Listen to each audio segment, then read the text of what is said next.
Now, I believe that creativity is a journey, not a destination. You can spend your entire life exploring and building on your creativity.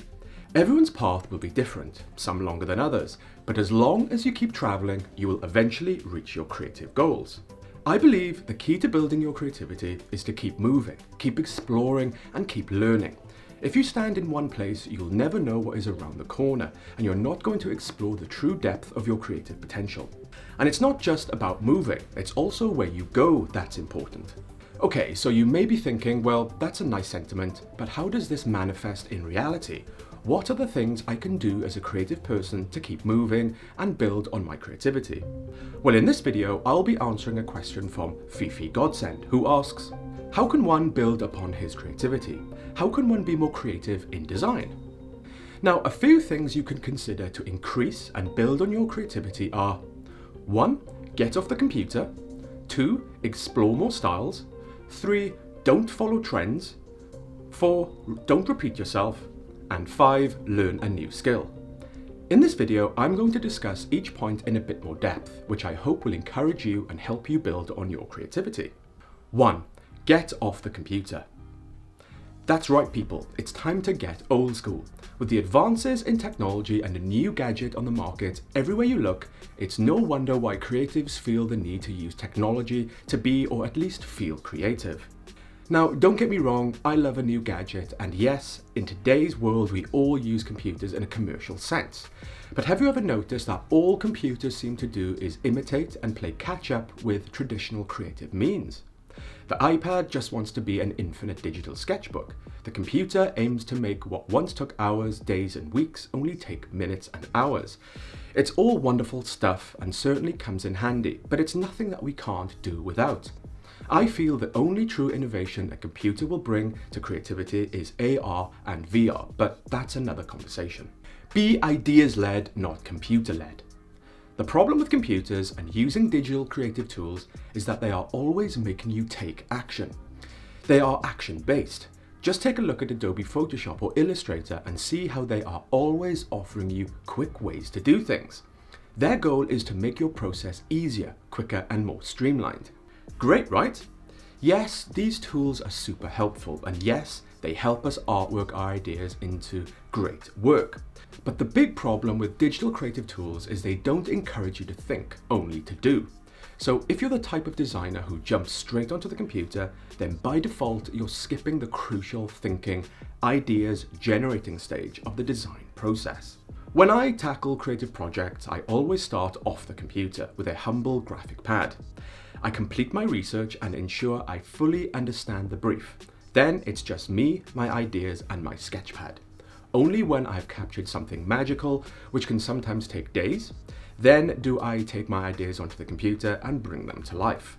Getting off the computer and connecting more with physical mediums can increase your ideas-based creativity. Don't be influenced by the machine. Think of it only as a tool, like a pencil.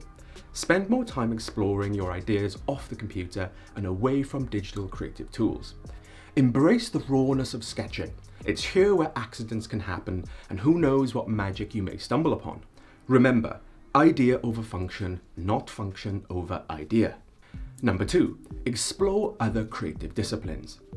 As graphic designers, we can spend a lot of time at our desks looking at and doing the same sort of work. Logo after logo, brand after brand, it's what we love to do, and how lucky are we to do what we love. But after 10 years of doing the same thing, mastering the process and perfecting our technique, it may be time to change things up a little. Whatever you do, if you do it a lot and at times feel you're lacking in creativity, well, the journey of discovery can sometimes start to feel a little too familiar, and some may say a little monotonous. As Picasso said, success is dangerous. One begins to copy oneself, and to copy oneself is more dangerous than to copy others. It leads to sterility. You may be a practicing graphic designer, but there is so much to be learned from other creative disciplines. If you're feeling uninspired and lacking in creativity, try looking at other creative disciplines that are quite different and see how they approach solutions. Get some books or magazines about, say, architecture, fashion, product design, surface pattern design, and interior design. See how other creative disciplines approach different problems and use colour, texture, materials, shape and form to solve creative problems. Visiting museums and galleries always charges my batteries. I always come away feeling excited and invigorated. Looking at new, dynamic and exciting work can be refreshing, and it always fills me with excitement to take to the drawing board. Looking at creativity from a different perspective can inspire you and help you think different and in ways that you could incorporate into your work. 3. Don't follow trends. Now, I feel this may be a controversial point to make. If you want to take pride in your own creativity, develop your creativity and create more fresh work, you should avoid following trends. I believe following trends is lazy. There's nothing unique or exciting about doing what someone else did simply for the sake of it. One may have created something for a specific purpose and executed it in a way that suited that purpose. The trouble with trends is that they soon become ubiquitous and lose their value and meaning, so become cheap and less special. Innovate, don't imitate.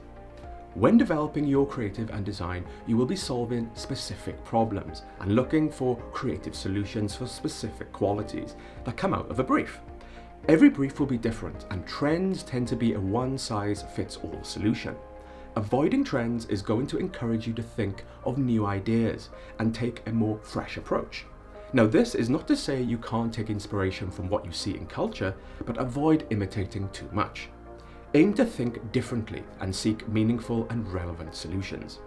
Avoid making work that you think looks cool first, but rather seek to make work that works really well and reflects the values and qualities from the grassroots level. If you can make that look cool, then you're onto a winner. 4. Stop repeating yourself. If you feel you're lacking in creativity, you may be doing too much of the same type of work. Move out of your comfort zone and attempt something that is the total opposite of what you are doing. Sticking to a particular style may be familiar, but monotony can be draining and diminish your creative flair. Try not to repeat yourself, mix things up, and experiment with new styles.